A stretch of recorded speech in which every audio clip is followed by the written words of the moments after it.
Pernah nggak sih kamu duduk sendirian? Nggak ada masalah besar, hidup juga sebenarnya baik-baik saja. Tapi rasanya kosong. Bukan sedih, bukan juga marah, cuma hampa. Kayak ada ruang besar di dalam diri kamu yang nggak terisi apa-apa. Aku pernah ada di fase itu. Bangun pagi, melakukan hal-hal yang seharusnya dilakukan, kerja, ngobrol sama orang, scrolling media sosial, bahkan kadang ketawa juga. Tapi di dalam hati rasanya tetap sama, kosong. Aneh kan? Padahal kalau dipikir-pikir, hidup kita nggak sedang hancur. Kita masih punya tempat tinggal, masih bisa makan, masih punya orang-orang di sekitar kita. Tapi tetap saja, ada rasa yang seperti hilang.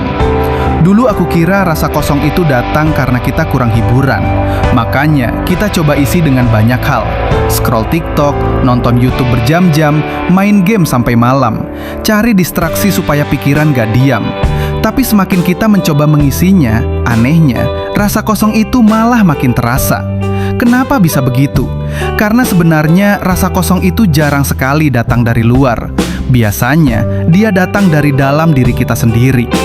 Kadang kita merasa kosong karena kita terlalu lama hidup dengan autopilot. Bangun, kerja, istirahat, ulang lagi besok. Hari-hari berjalan, tapi kita sendiri nggak benar-benar hadir di dalam hidup kita. Kadang juga rasa kosong muncul karena kita kehilangan arah. Kita menjalani hidup, tapi kita sendiri nggak tahu sebenarnya kita sedang menuju kemana. Kita melakukan banyak hal, tapi bukan karena kita benar-benar ingin melakukannya. Kadang kita melakukannya karena tuntutan, karena kebiasaan, atau karena kita takut berhenti. Ada juga yang merasa kosong karena terlalu lama menahan banyak hal sendirian. Menahan kecewa, menahan capek, menahan perasaan yang gak pernah benar-benar kita ceritakan ke siapapun. Dari luar, kita terlihat baik-baik saja, tapi di dalam, pelan-pelan kita jadi mati rasa. Dan yang paling aneh dari rasa kosong itu adalah dia nggak selalu terasa menyakitkan. Kadang justru terasa seperti tidak merasakan apa-apa. Dan itu yang bikin bingung. Karena kalau sedih, kita tahu kita sedang sedih. Kalau marah, kita tahu kita sedang marah. Tapi kalau kosong, kita bahkan nggak tahu apa yang sebenarnya sedang hilang. Beberapa orang mencoba mengisi kekosongan itu dengan pencapaian.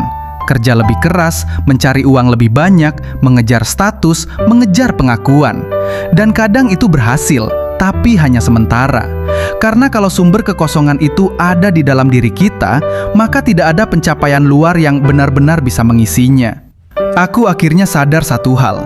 Rasa kosong seringkali bukan tanda bahwa hidup kita kurang sesuatu, tapi tanda bahwa kita sudah terlalu lama menjauh dari diri kita sendiri. Kita sibuk memenuhi ekspektasi orang lain, sibuk mengikuti arah yang dibuat oleh lingkungan. Sampai akhirnya kita lupa bertanya ke diri sendiri, sebenarnya aku ini ingin hidup seperti apa? Kadang kita tidak butuh hidup yang lebih ramai. Kadang kita cuma butuh kembali mengenal diri kita sendiri. Mulai lagi dari hal-hal kecil, meluangkan waktu sendirian tanpa distraksi, menulis apa yang sebenarnya kita rasakan, melakukan sesuatu bukan karena harus, tapi karena kita ingin. Dan pelan-pelan, ruang kosong itu mungkin tidak langsung terisi, tapi setidaknya kita mulai kembali pulang ke diri kita sendiri. Kalau kamu juga sedang merasa kosong, mungkin kamu tidak rusak. Mungkin kamu hanya sedang tersesat sebentar, dan itu tidak apa-apa. Karena kadang, rasa kosong adalah cara hidup memaksa kita berhenti sejenak supaya kita bisa mulai lagi dengan arah yang lebih jujur.